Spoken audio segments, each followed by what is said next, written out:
சரியா 16 வருஷத்துக்கு முன்னாடி பார்ட்டி ஆரம்பிச்சு 10 பேருக்கு முன்னாடி பேசிட்டு இருந்த இவருக்காக இன்னைக்கு இவரோட பேச்சை கேட்கறதுக்கு லட்சக்கணக்கான மக்கள் வர்ற அளவுக்கு வளர்ந்துருக்கிற இவரை பத்தி தெரிஞ்சுக்கலாம். ஃபுல்லா பாருங்க. 1966 சிவகங்கை டிஸ்ட்ரிக்ட்ல செந்தமிழன் சீமான் பிறக்கிறாரு. இவரோட ஸ்டார்டிங் கரியர்ல டிஎம்கே பார்ட்டியில இருந்துகிட்டும் பல மூவிஸை டைரக்ட் பண்ணிட்டு வந்தாரு. February 22, 2008ல தலைவர் பிரபாகரனை பார்த்ததுக்கு அப்புறமா டிஎம்கே பார்ட்டியில இருந்து வெளியே வந்து நாம் தமிழர் கட்சியை 2010ல தொடங்குறாரு. என்னதான் கட்சி ஆரம்பிச்சாலும் ஸ்டார்டிங் ஸ்டேஜ்ல இவரோட பேச்சை கேட்கறதுக்கு யாருமே இல்லாம இருந்தனால 10 பேருக்கு முன்னாடி மட்டும் பேசிட்டு வராரு. ஸ்ரீலங்காக்கு ஆப்போசிட்டா பேசினதுனால நேஷனல் செக்யூரிட்டி ஆக்ட்ல வேலூர் ஜெயில 5 மந்த்ஸ் போறாரு.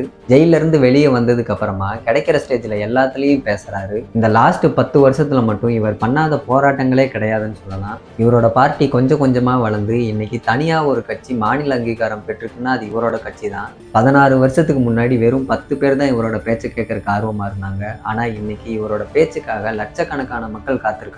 இதுல இருந்து நம்ம தெரிஞ்சுக்க வேண்டியது என்னன்னா, ஸ்டார்டிங்ல நம்ம கூட எத்தனை பேர் இருக்காங்கிறத பத்தி கவலைப்படாம உங்களோட ஒர்க்ல நீங்க கன்சிஸ்டண்டா இருந்தா மட்டும் போதும். அதுக்கான பலன் கண்டிப்பா உங்களை தேடி வரும். இது மாதிரி இன்ட்ரெஸ்டிங்கான வீடியோஸ்க்கு மறக்காம நம்ம பேஜை ஃபாலோ பண்ணிக்கோங்க.